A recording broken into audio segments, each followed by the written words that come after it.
Voilà. Et ça, c'est fini pour la M23.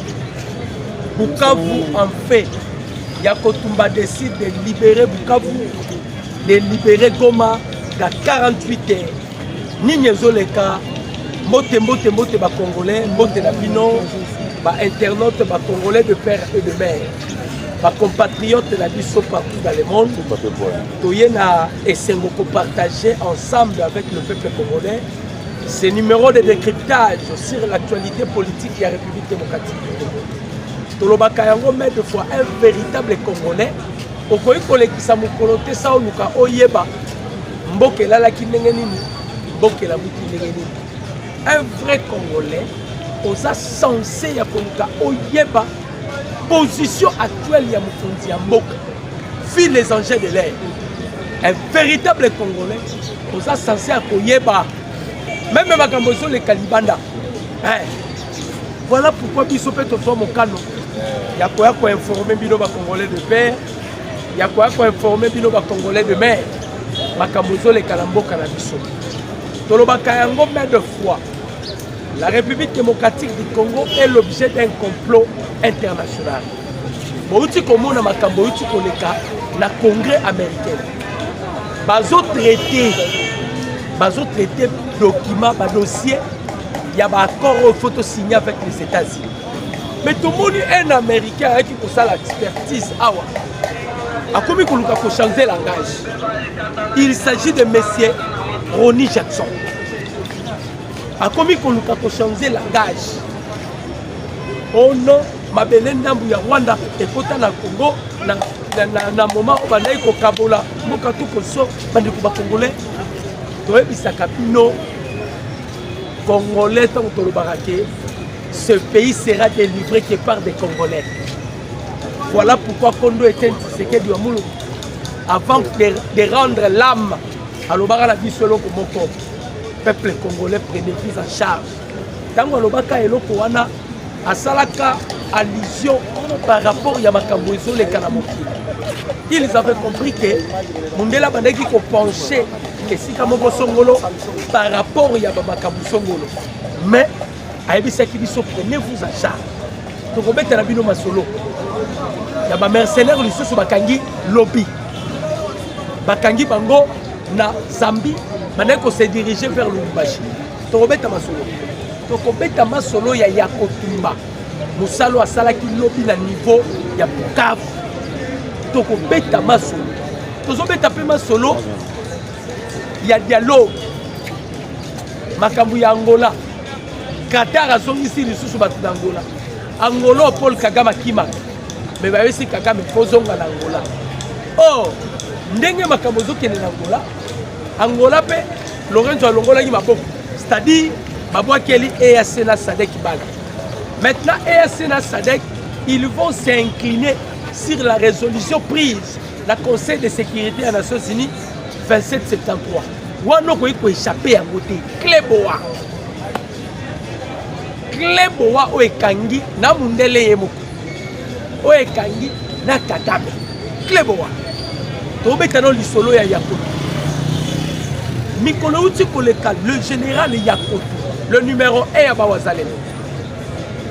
A lancaki ultimatum et pas ya ba M23. Lobi na pesi bino 48 heures. Bokanga bisaka bobi. Ndeko 48 heures ekokaki. Ba M23 va bimiter. Na biso to bosalaki. Lobi na 5 heures. Les Wazalendo va lancer offensive. Bandeko. Va lancer offensive na bisibino. Ba Burundi sans avion de chasse, sans char de combat, sans drone. Mais la façon dont l'ennemi a la difficulté. Pourquoi les Wazalendo va lancer offensive? Les Wazalendo savent bien que les M23 ont un déficit de minerais. Minerais zaté. Avant que les Wazalendo va lancer offensive na bango, bakendaki d'abord kokanga madousunyo ce qui peut permettre le ravitaillement de M23. Bablokaki madousunyo ndenge tolobaka mettre de foi. Soki ma eza ya kobeba pour assainir l'eau, on doit commencer par la source. De la même manière avec les Ouazalem. Il y a une tactique de guerre. Et là, comme vous avez les M23 bazomé la paix à l'est avec les Ouazalem. Opération à Ouazalem de Simba qui lobby. Pourquoi? Parce que les FRDC bazala quitté. Bitumba ya lobby soki FRDC bazala qui bon ngai boyo kamara. FRDC bazala bazana na yombo. Bisiko bango bakotaka so bandu ko bunda. Nyonso ebeba. Il ne faut pas oublier, quand on parle de l'FRDC, on voit mixage et brassage. Joseph Kabila Kabila avait tout planifié. Quand on va contacter le pouvoir, quand on boutiste, on va comparer le pouvoir, on va faire une méthode. On va vendre éternellement. On va faire ex-phase.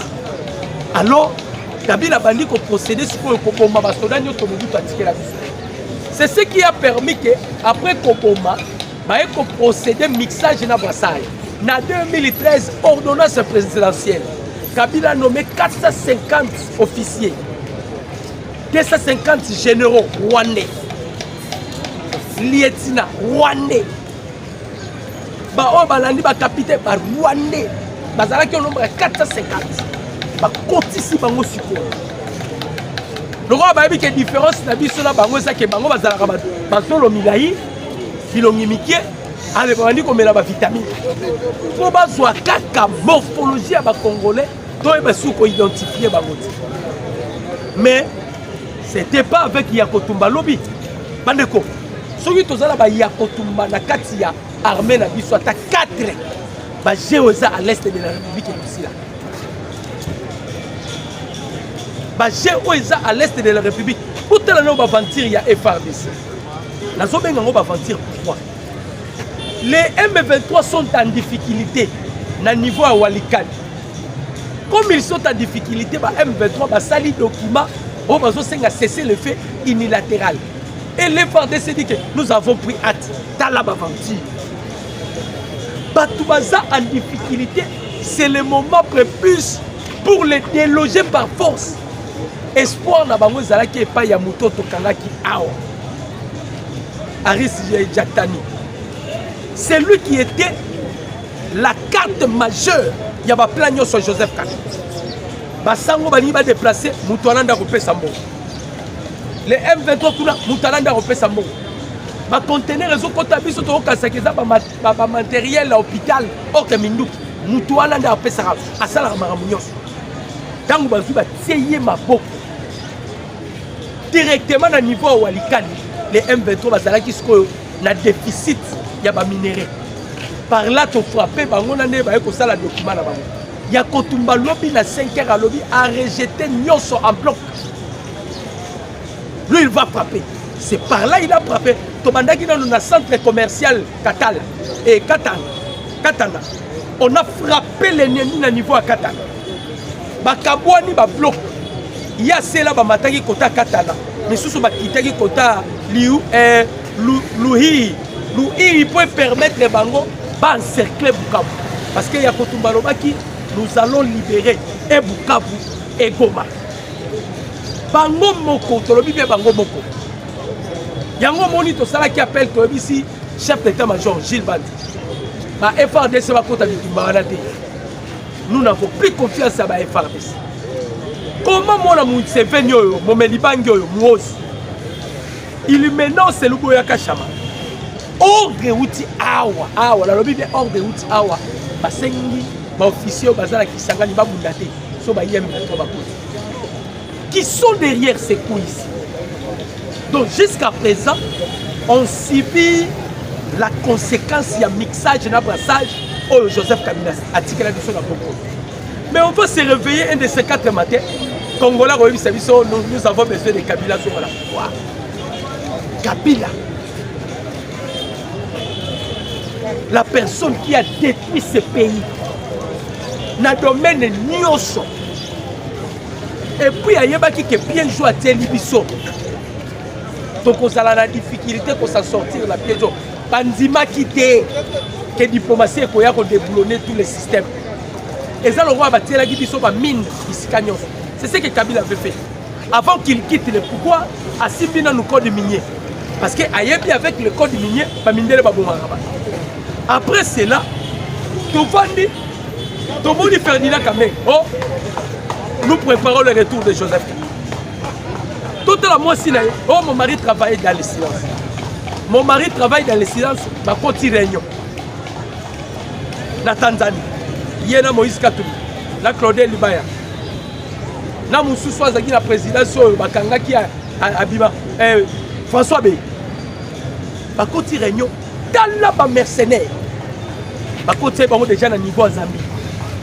Conteneur ya Bakangi, ma mercenaire. Baza sans armes. Batuni bango Mindou Keza, oh Mindou Keza la Katanga. Voilà ce que Kabila a préparé. Awa déjà a recruté 5000 jeunes. Bamisusu babimeli nzela ya kundi epa ya papi matezolo na Bakongo. Bamisusu papi tamba bimisi bango kota Brazzaville bakei. En complicité avec Sassou Nguesso. Cette fois-ci, Kabila prend maintenant les devants. Kabila devient maintenant une menace pour la République démocratique du Congo. Kabila active tous les batteries. Tout la Kabila, Ozo Lukanini. Qu'est-ce que Kabila tu cherche? Balingaki ba meka côté à Ituri. Azui mbongo ebele ndenga sali e pa luko ya kashama. Azui mbongo ebele batindele yango yako. Yako tumbalobi bisoto ya mbongo. Un véritable wazalendo ya mbongo. Boke ne bozo ngisele mbongo na ye. Parce que le chef d'état-major rwandais Moubarak Munga asi ayebisaki Paul Kagame. Alobi Kagame tokotaki Goma, tokotaki Bukavu. Mais pour pénétrer Uvira, tokita na Baraka, tokota Fizi, tokena Kalemi. Eza na deux tribus moko eza wana. Ba Mubembe na tribu ya Babitakwira. Abi batu wana ba ko permettre tokota te. Donc aujourd'hui on se rend compte ceux qui bandent la vie sont encore parce qu'il y a aussi la détresse, il y a ma population. Il y a des images qui circulent. Il y a mes pétrole, il y a des basi, basi bazola niste la bango bateni.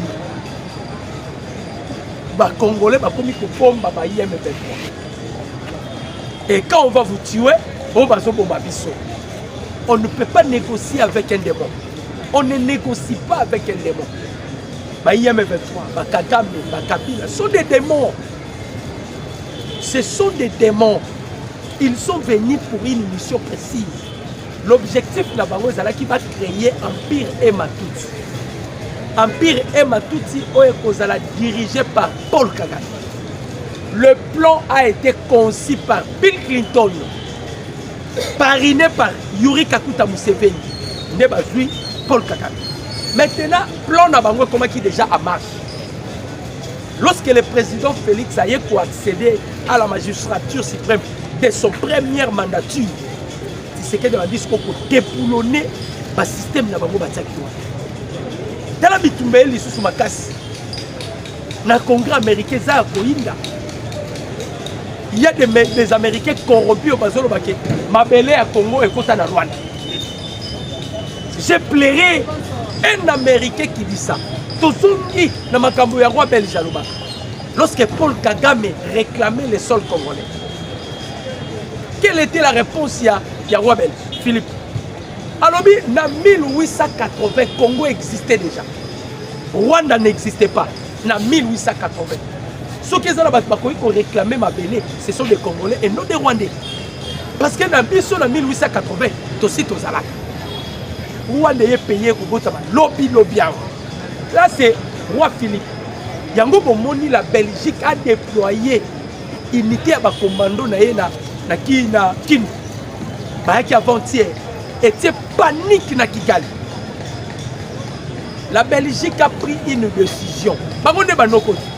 Comment bino bokoki koza banoko et si ko baza ko lokamona kazibo participer. Bo banoko andenge. Si vous avez un casino, vous avez un moko yango. To la musi babé. Binonde ko coloniser. Comment vous pouvez donner de laisser aller dans le pays local la France? Dans la français les lots. Bande ko na biso bana poto bo benga ba ibisa bino. Ba diaspora bo so la boye. Il y a une souffrance vous ne pouvez pas imaginer. Mbongo ezali souffrance. Tshisekedi ya bloqué par Madusu nyonso. Makoko yiba mbongo wana. Minéral Rwanda si l'Américain va bêta Kimbela. La personne qui va entrer en contact avec les Rwandais ou qui achète le minerai rwandais, il sera premièrement considéré comme un receleur. Et deuxièmement, il sera sanctionné par les États-Unis d'Amérique. Kagame a un minerai et comme il se voit, et comme le rôle à. Et comme le roi Bilo, on va sauter là-bas, misé. Et puis, chose les plus grandes. Bande Konangaï, microfinance na Kigali en faillite. Ah, la zoé bisabino. Kalaming était Rwanda, Baromi Rwanda, Rwanda, Bomi, Rwanda, les Rwandais. Souffrance. Comme ça qui Rwanda, vous dépendez, bino vous dépendez de la Congo. Ce qui te kangi va pénétrer Yosso. Moi, on a place à vivre. Dans la to kangi va pénétrer. Paul Kagame a été ici, diplomate na Yosso, Rwandais qui vit en Belgique. Bazonga Babito Royate. Ndouringera Rogutu, ministre des Affaires étrangères, Nga Kima, Kagame Kangi. Bon, quand il ma colonne, Yolan, fragilisé, affaibli. Tozup na Kagame to Kangi ende basi. Lokola to Kangi Kagame basinga, ndendo kia munene siko ya bibi. Tolo bakango mène fois. So on ninganga komi ko senga ba joueur. Oh ya pesa ki kisi ke bo pesa nga paresse na kota na beta bale. C'est que qui soit pesa ki ba joueur et simbiki. Kabila yemo ko kotise tek. Basi ya makasi to wana ngoli susu. O to mona kato to lobela gouvernement congolais. Kabila a une menace pour la République démocratique.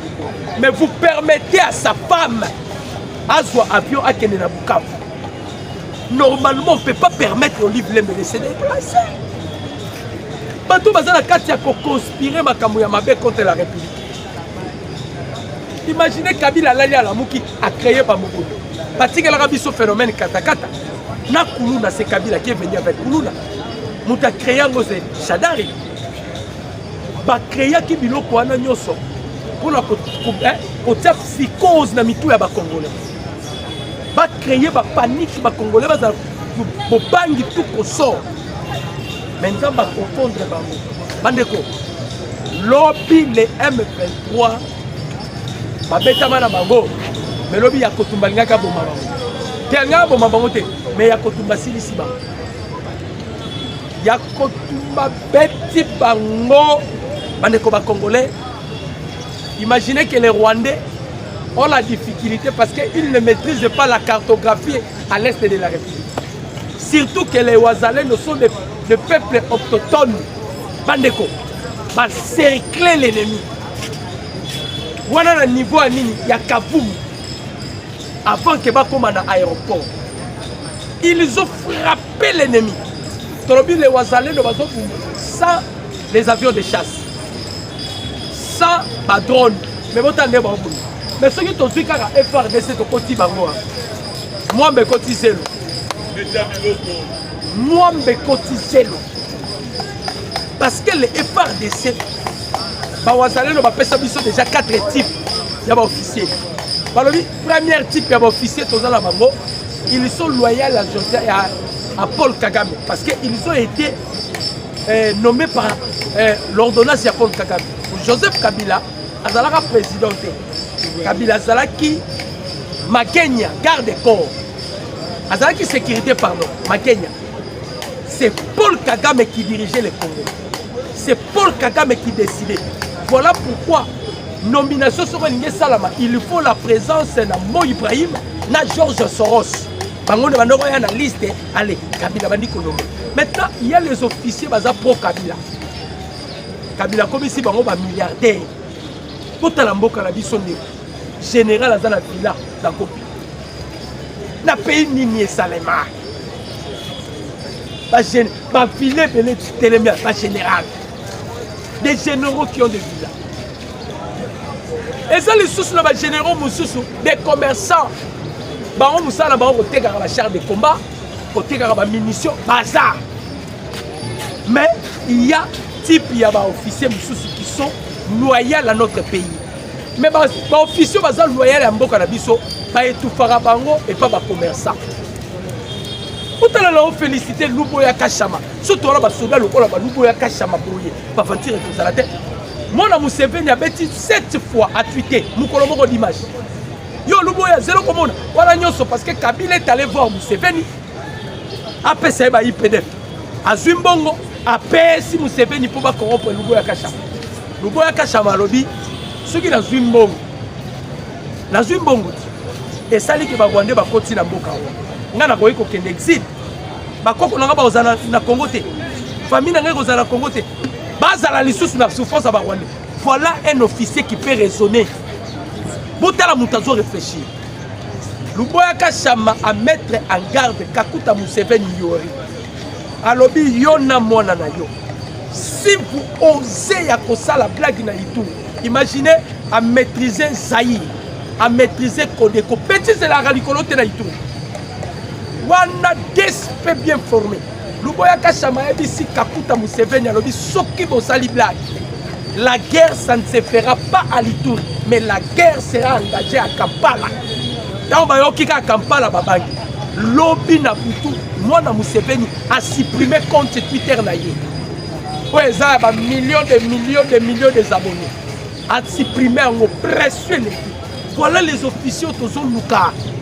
Bazala na combat les gens ba oyo te oyo so ba bengi bino na bato baza parce que nous avons encore des M23 dans l'Assemblée nationale ba M23 baza na 5 ans pe ba M23 baza Chole aza collaborateur ba M23 Ambongo aza coordonnateur ba M23 Muteba aza pe coordonnateur ba M23 nous avons partout des M23 mais on a besoin quand même des officiers oyo ba pesio commandement moko mabe au télémédia. Luboya Kachama lobi na Museveni pour ça la blague. Si vous osez, la guerre sera engagée na Kampala. Parce que bango kuna guerre côté na bango. Paul Kagame tolobaki yo to sa no guerre na ba domaine yo. Domaine ya yamboto kangaki na no espace aérien. Osala kobeta ka tolo olobaka oko vivre pour na Congo. Tala lelo yo microfinance à Rwanda en faillite. Bato baromi ko kima déjà Rwanda. Maintenant les Rwandais boko kenemboka nini bako yamba bino. Ko awawa tolingi su ba Rwanda. Tolingi binote na makambo Rwanda sali biso. Na makambo ba Rwanda ba sali biso. On ne peut pas espérer avec les Rwandais. Le président d'Achimi et Evariste, le président burundais, lobby a tweeté à mettre les sous Paul Kagame en garde. Alors Kagame c'est pour la dernière fois à avertir yo. Tu remets ta liste solo mais si tu oses au commande armée burundaise déjà na Kigali na Gisenyi ou bien na Changungu village à Kamere au commande bango kuna au commande bango kuna Outala batu Jean-Pierre Bemba taqué Paul Joseph Kabila a menacé Kabila. Kamere n'a intervenir pour la Kabila. Mais Kamere yo, Kamere. Toi aussi là on a bino awa. Bemba na discours à lobby, nanga vous faites des blagues à Libanda. Si vous osez na Kinshasa tokolia bino. Awa tokolia bino. Luboya Kachama pardon. Yakotumba. Avec une unité na ya sakani na bango sakaje bango lobi. Dans ce contrôle ya Kavu parce que quand on empêche déjà on prend l'aéroport. Maintenant les Navy à cause de la difficulté parce que il n'y aura pas de ravitaillement. Ba wele la cause de l'aéroport pour basa la ravitailler. Ndenge ba yaki na Walikali centre. Lorsque l'avion est mekika ko descendre bandeko. Ba drone ezalaki. Hein? À partir à Kisangani, parce que nous sommes à Kisangani. Il y a un CHC porté à 3500 à 5000 km à Mati, à Tindiki. Siko ya à Tindiki. On a Topaloli na mabele à aérodrome. Et les Congolais, on peut être corruptible. Ils ne peuvent pas quitter ça, pas décharger les mandouki. Ils ne pas problème. Donc on est déterminé. Bitumba siko to tikali nango bandeko ba Congolais bitumbo boyokaki lobby na congrès américain. Ronnie Jackson est l'envoyé spécial de Donald Trump et puis Azali membre influent dans le congrès américain. Rapport à ça qui lobby de comprendre qu'il y a des Américains qui sont des sorciers. Apparemment comme s'ils ne maîtrisent pas l'histoire. Yozolo bake mabele ya mabele namu ya Rwanda kota na Congo. Rapport qu'il est allé. Et pour aller plus loin, ils disent que les M23 sont des Congolais. S'ils sont des Congolais, Kagame est allé faire quoi dans Qatar? Si les M23 sont des Congolais, quelle contradiction? Ceux qui va M23 sont des Congolais. Kagame a kené kosala nini na Qatar? Ceux qui va M23 sont des Congolais. Kagame a kené kosala nini na Angola? Parce qu'il a signé les accords. Ndayishimiye azalaki lobby clair. A lobby les commandants suprêmes ya ba M23 c'est Kagame. Et les M23 c'est une armée rwandaise. Et ça coquille vide ya ba Congolais. Yango pour ba pesa yango moi pour bazwa ki zoba o yobei o yobelu yobelu Corneille nanga yobelu bazwi ba tie liboso pour asa la mascarade. Mais Woman Watch abengi Laurence Kanyuki abengi Nanga alobi nous voulons maintenant faire des enquêtes. Laurence Kanyuki Woman Watch a dit so bateau baeka ko sala enquête chao dossier na CP. Effectivement Karim Kam a déjà saisi Paul Kagame à l'élite pas à l'élite point que tu sais qu'il y a séduit encore mais c'est Karim Kam le procureur général de la CPI. Effectivement, tout ça n'a pas de poche. Tolobaki, même les sénateurs, pardon, les sénateurs de Virginie, Balobaki Ango, dans la résolution 34, Balobaki, tous ceux qui ont commis des atrocités, des crimes, tout qu'on sort à l'est de la République, personne n'échappera à la punition. Il faut qu'il soit arrêté, traduit à la justice et qu'il soit condamné. Batouana nyonso faut bazala condamné. Bateau va créer ba atrocité, va créer ba crime, va créer boy, faut bazala condamné. Maintenant Joseph Kabila ba yebi déjà que ce qui lelo est bandé, surtout ye Kabila. Kabila yebi que lelo sote ngai na ki. Voilà pourquoi il s'engage na bakatu. Batiaki na nombongo et pas ya ba lobbyiste là bas pour empêcher qu'il n'y ait pas de pourparlers entre le gouvernement congolais et les États-Unis d'Amérique. Mais cela n'a pas tenu parce qu'ils ont échoué. D'ailleurs, ils sont dans la moussous. Mais ils vont comprendre que tout ce qu'ils préparent, ils vont manigaser, ils vont faire la télé. Ils vont balayer en cascade. Ils vont renverser en cascade. Parce que ils vont quitter. Quand le président Félix Ayena Bokoni, parce qu'il accompagne la vision à Simon Kibango. Tous ces esprits et l'amour. Oh Kimpavita, Azongi, dans un autre corps. Oh Lumumba, Azongi, dans un autre corps. Oh Kimbango, Azongi, dans un autre corps. C'est ce qui fait maintenant notre force.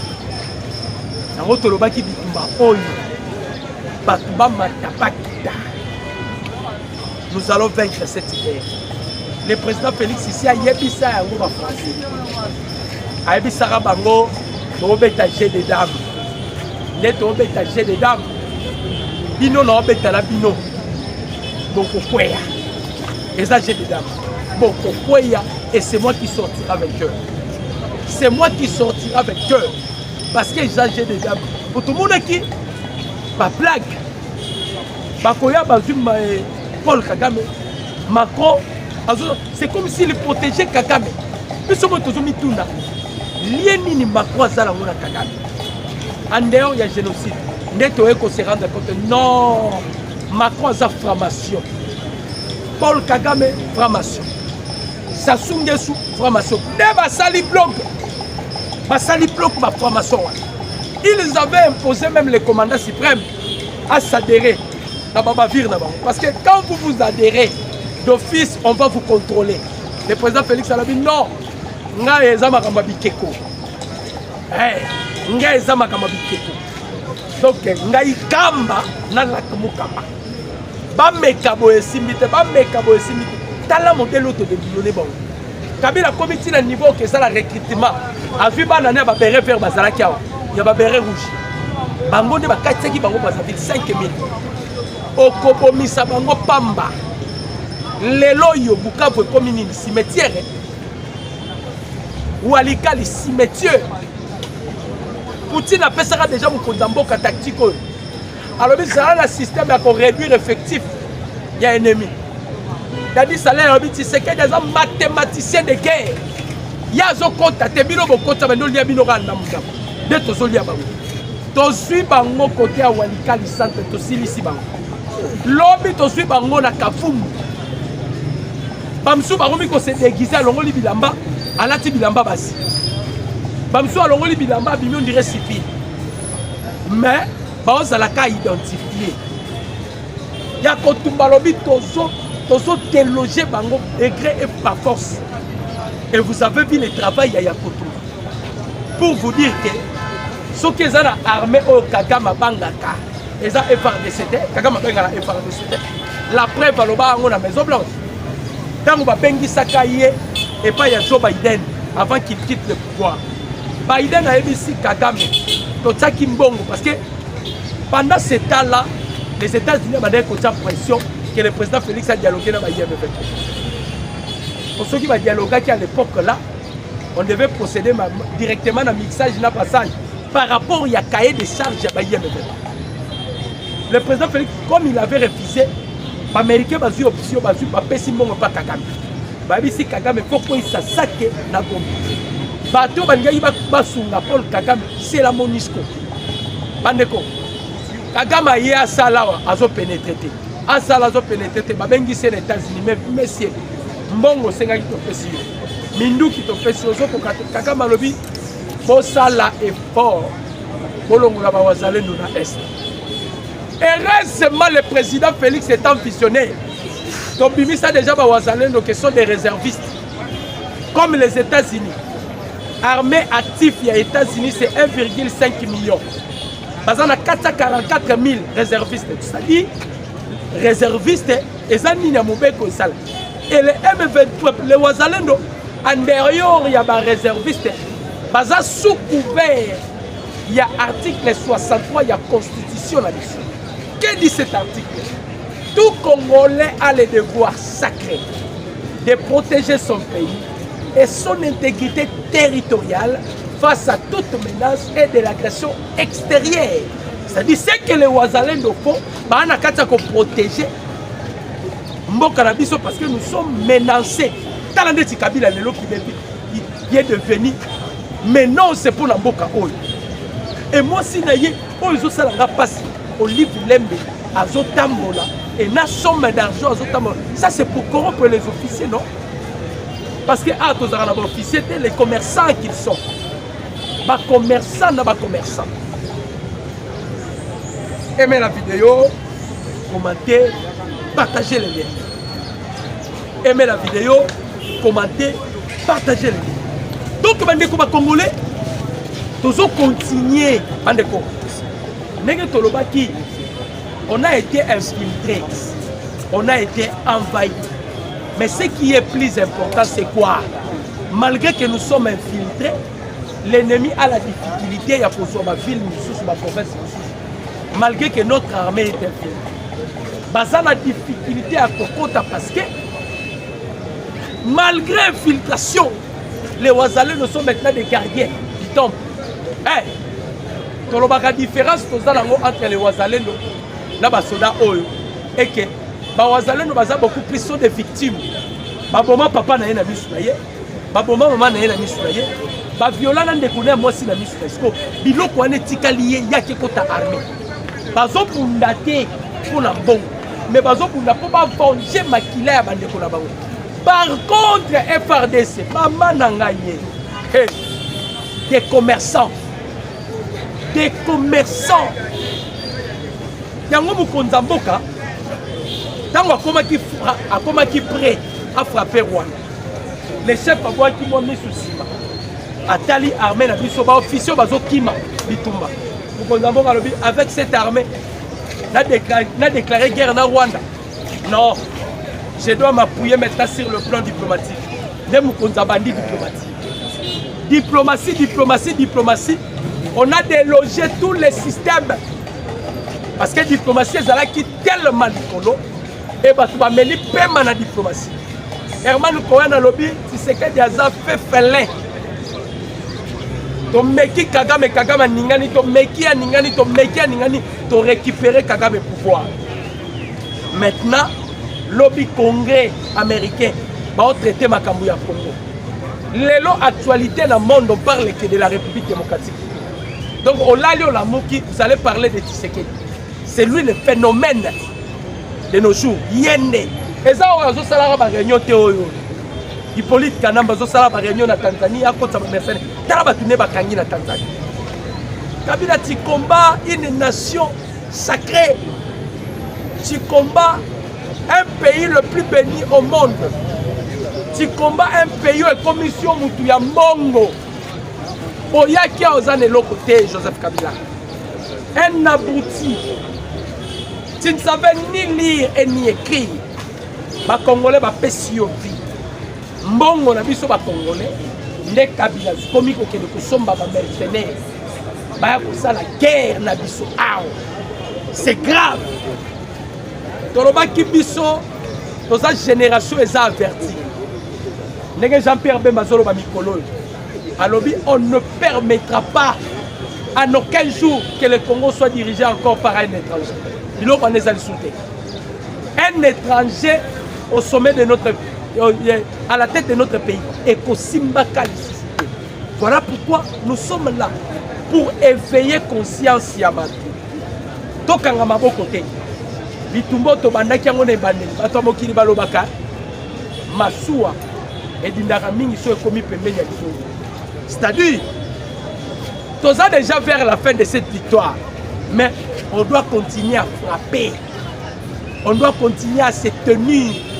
Bitumezala qui tellement mounene, Bakabila oyo bakotise la rabiso d'infiltration, babomaka ba institution, basala nyonso banda kosala na matata ponyo un Rwandais a telemi pe o pe dialogue un Rwandais matata ponyo. Aya awana inikin président étudiant rwandais na inikin matata ponyo.